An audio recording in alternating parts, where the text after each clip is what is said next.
out with Anis, our model, and we are gonna talk about DIYing your hair, what to do, what not to do, when it's okay, when it's not okay, and how to fix everything. And this is her story. I was sad when I bleached it the first time. My hair was ruined already. I didn't think I could go a second or third time, but I went for it anyways because I really wanted the result. But it didn't work out, and then I got the green dye and it also didn't work out, to the point where I was about to shave my head 3 times in a row in one night. Naturally, I had curly coarse hair to begin with, so after I bleached it and dyed it green or blue or whatever, it became a lot more coarser, and usually there's a little bit of shine in my hair, but after I bleached it there was like no shine at all. It's so dry. Definitely not. Do not bleach your own hair if you don't know what you're doing. At the time it seems like a good idea, but trust me, it's not. Alright, to fix this, right off the bat, we have to get rid of all of the brownness, the copper undertones. This is what's stopping the color from shining through. So this is basically what happens if your lighteners aren't performing enough, they're not placed properly. All of these things will end up in like uneven lightening, as you can see here and here. So what we're gonna do is we're gonna have a fresh batch of lighteners, and to keep the heat in and also to basically keep everything in place, I'm going to use foils. I usually don't, but in situations like this, it's useful to have them.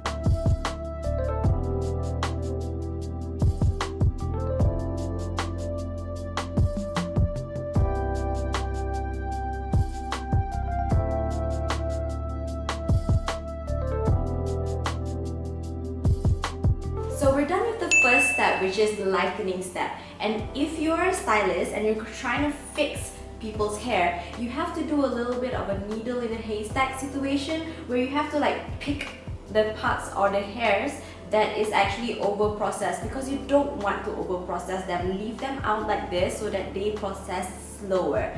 And after you've done all of this, you're gonna have to leave it in for about 5 to 10 minutes interval, and then check. Use your visual cues. That's more important in cases like this, because timing when it comes to already processed hair is just already out. So after you get the lightness that you want, then you can just remove it. After that, we're gonna wash it and we're gonna apply Olaplex. And you see the roots as well, and then the ends. That's gonna create a perfect kind of like ombre-ish look for her with shadow roots.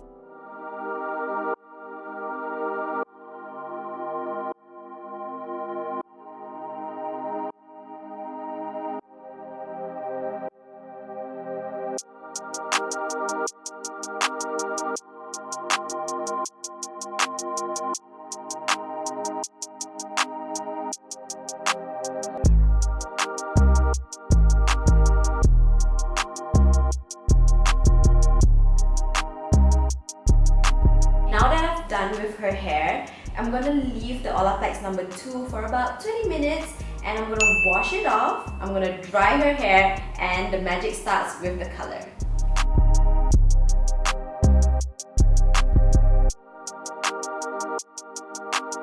Now that we actually dried her hair, this is prime for coloring. You don't want to add any moisture to it yet, because you want to do that at the end.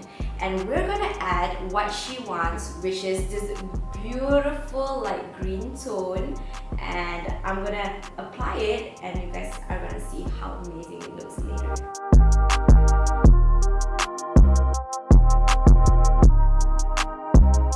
So we finally washed out her hair, and we also applied our trusty phytokeratin to kind of like push all the moisture back into her hair.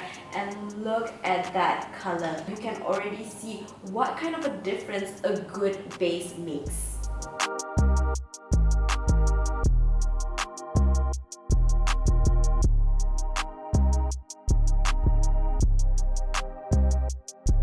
So this is how we rescue mermaid hair, and what we did was basically remove all of the remaining tones, the browns, the coppers, so that her color gets to be this vibrant and this amazing. All of the colors that we have here, it really depends on what kind of hair you have in general, whether it's processed or not, curly or straight, all that actually plays a big role. So when it comes to DIY, I always say to my clients, like, go ahead, let your freedom and freak flag fly, but be very careful with the things that you do with your hair. For example, when it comes to bleaching, especially with Asian hair, just get it done with a professional so that you minimize any risk.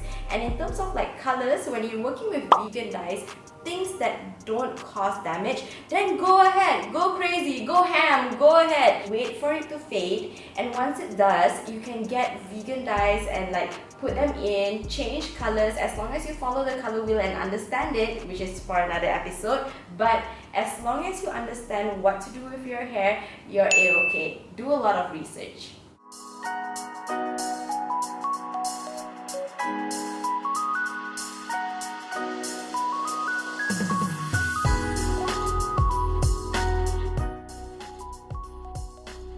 I feel much better. I love my hair. I feel more confident, and yeah, compared to before, it was really bad and really dry. But now it feels way better. It's a little softer and it's more moisturized.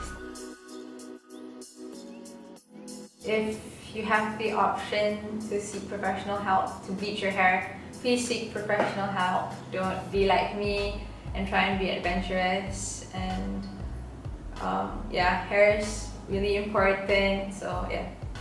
So first of all, I want to thank you so much to my ALM Mermaid Army, especially girls like Anis, who would come to us to fix their hair. They trust us and we appreciate that.